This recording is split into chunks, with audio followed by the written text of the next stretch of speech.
India versus South Africa T20 match.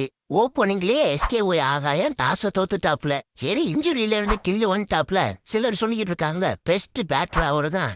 இன்னைக்கு batting பயங்கரமா இருக்க போதுன்னு பார்த்தா வந்து ஒரு எட்ஜி போற வாங்கிட்டு போனுச்சு. அதுக்கப்புறம் அவர் போயிட்டு வரேன்னு போயிட்டாப்ல. இதுக்கு இவர் வராமே இருந்திருக்கலாம்ங்கிற மாதிரி தான் ஆடியன்ஸ் மத்தியில தோணுது. நீங்க என்னதான் இவருக்கு முட்டு கொடுத்து கிரிக்கெட்டோட பிரின்ஸ் பெஸ்ட் பிளேயர் இவர் தான் நீங்க முட்டு கொடுத்தாலும் ஆனா அவர் பர்ஃபார்மன்ஸ்ல காட்டுற மாதிரி இல்ல. கிட்டத்தட்ட 13 மேட்ச்ல ஒரு 50 கூட அடிக்கல. இதே சவுத் ஆப்பிரிக்கா கூட சவுத் ஆப்பிரிக்கா மண்ணிலேயே போய் செஞ்சுரி அடிச்சுட்டு வந்தாப்புல சாம்சங் ஓப்பனிங்ல.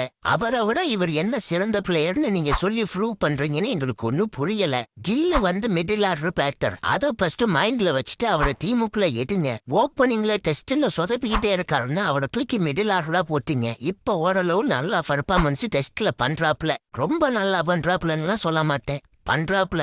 ஏன் T20க்கு மட்டும் அவரை பிளேயிங் லெவல்ல வைக்கணும்னே அவரை தூக்கி அந்த ஓப்பனரா வச்சு ஓப்பனரா விளையாட வேண்டிய சஞ்சுவை தூக்கி வந்து மிடில்ல வச்சு அப்புறம் அவர் விளையாடலன்னு அவரை தூக்கி வந்து வெளில போட்டு உலக கோப்பை வாங்கின T20 டீமா இல்ல ஒவ்வொரு பிளேயரா டெஸ்ட் பண்ற டீமானே தெரியல.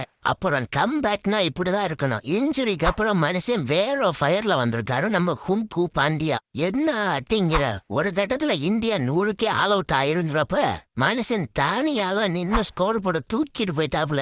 ஸ்கோர் போட தூக்கிட்டு போனது இல்லாம விக்கெட் வேற. இன்னைக்கு இந்தியா பவுலர்ஸ்ல எந்த அரசியலும் பண்ணல. கரெக்டான பிளேயரை உள்ளரி எடுத்துட்டு வந்தாங்க.